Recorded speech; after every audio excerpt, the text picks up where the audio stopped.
नमस्कार, मैं हूं शंकर यादव और आप देख रहे हैं नेटवर्क 7 लगातार आपको यूपी के कई इलाकों के हिस्सों में चुनावी दौरा के दौरान आपको वहां की स्थिति दिखा रही है। अभी 20 फरवरी को चुनाव होना है कानपुर में और यहाँ मैं मौजूद हूँ।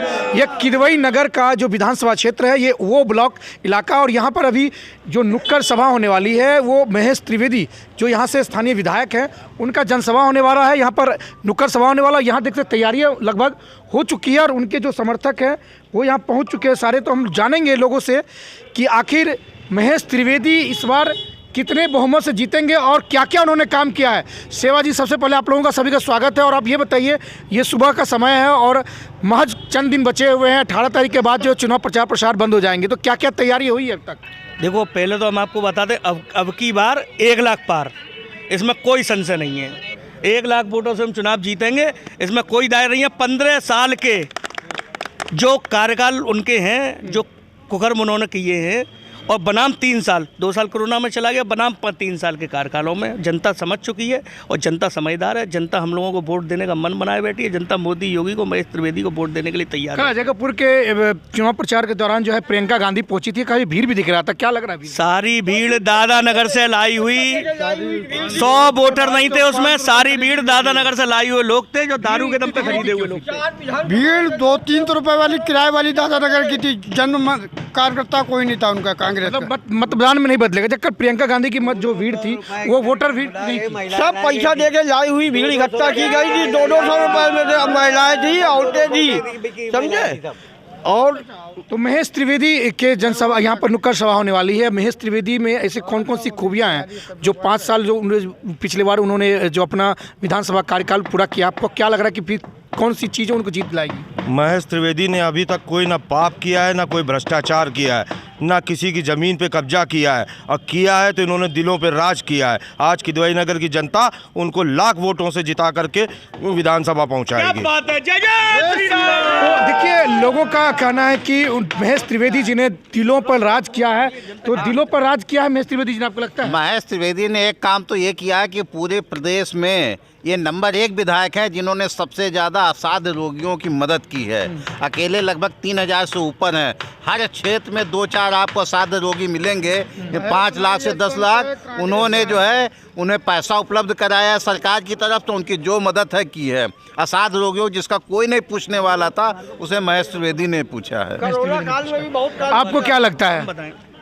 देखिए, ये चुनाव राष्ट्रवाद और देश की संस्कृति के ऊपर चुनाव है। भारतीय जनता पार्टी के जो प्रत्याशी हैं महेश त्रिवेदी जी, किदवई नगर विधानसभा में कभी भी कोई अधर्म का काम नहीं होने दिया।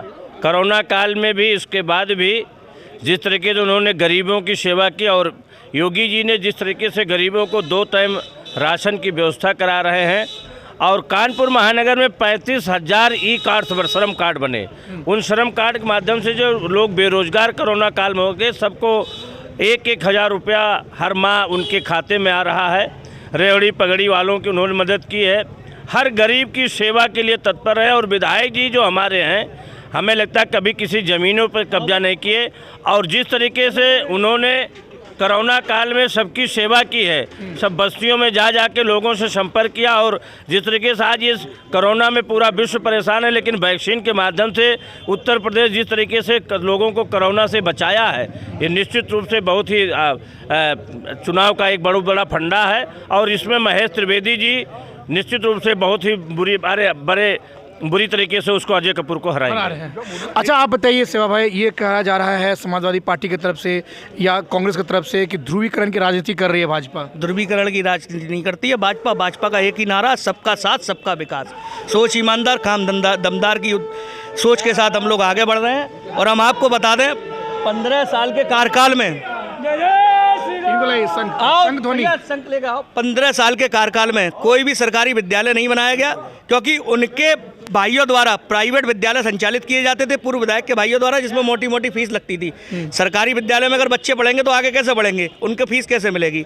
देखिए, गेंजेस क्लब पे उनका कब्जा है, दादा नगर में फैक्ट्रियों पर उनका कब्जा है, सारा कब्जा वही। और सारी फैक्ट्री जो आपको दिख रही थी, भीड़ जो आपको दिख रही थी, वो सारी फैक्ट्रियों से लाई हुई भीड़ थी। कोई भी एक वोटर नहीं था। प्रियंका का रोड शो, एक रॉय पिक्चर आई थी, हम लोग देखने गए तो सोते सोते नींद आ गई। वो फ्लॉप मूवी थी और हमको वो कल जो दिखी वो फ्लॉप मूवी दिखी। फ्लॉप मूवी देखी। फ्लॉप। आप शंख ध्वनि,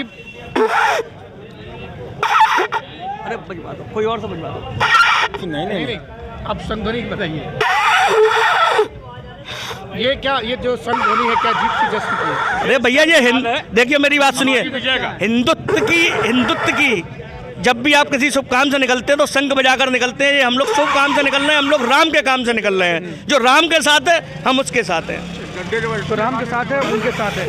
आप बताइए, आपको क्या लग रहा है कि कई फैक्ट्रियां बंद हो गई, सूती वस्त्र उद्योग के लिए जाना जाता था कानपुर, तो ये फिर बीजेपी की सरकार आई 5 साल, तो क्यों नहीं उद्योग धंधे क्यों नहीं खुलवाए गए? नहीं, उद्योग धंधे अपना चल रहे हैं। कोरोना संकट के कारण कुछ अपना रुकावट आई थी, उसके बाद भी आदमी अपना काम करना चालू कर दिया है और काम ठीक चल रहा है।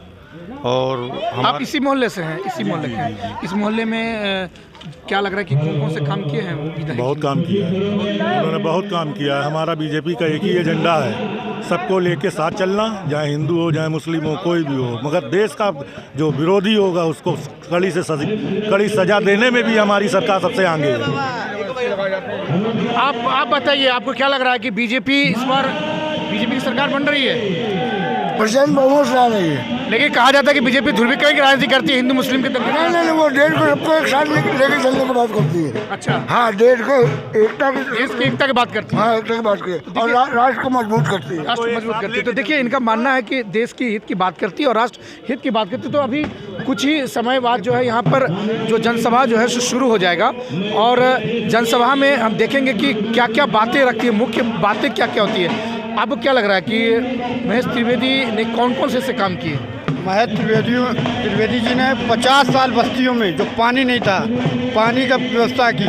65 साल से रोड नहीं, राखी मंडी की थी, वो बनवाने का काम किया। पुलियाँ चौड़ी कराने का कार्य उन्होंने किया और 100 बेड का अस्पताल बनवाने का काम किया। जो हम लोग रिजेंसी हाईलाइट जाते थे, वो विकास कार्य किया। बहुत से अनेक विकास कार्य किए। चलिए, आपको बहुत बहुत धन्यवाद। तो देखिए, लगातार मैं आपको दिखा रहा हूँ कि बैंड बाजे भी जो है बजने शुरू हो गए हैं और अभी कुछ ही पलों में जो है यहाँ पर मौजूद होंगे, यहाँ उपस्थित होंगे महेश त्रिवेदी जी। आपका सर क्या नाम हुआ? मैं कमल उत्तम बोल रहा हूँ, अध्यक्ष। तो यहाँ पर पहुँच भी चुके हैं महेश त्रिवेदी जो है, लगातार आपको देख सकते हैं यहाँ पहुँच चुके हैं। उनके स्वागत के लिए जो है यहाँ पर स्वंत और जो बाजे हैं, गाजे बाजे के साथ उनका स्वागत की जा रही है। आप देख सकते हैं लगातार, जैसा कि तस्वीर में हम आपको दिखा रहे हैं कि विधायक जो है महेश त्रिवेदी यहाँ पहुँच चुके हैं।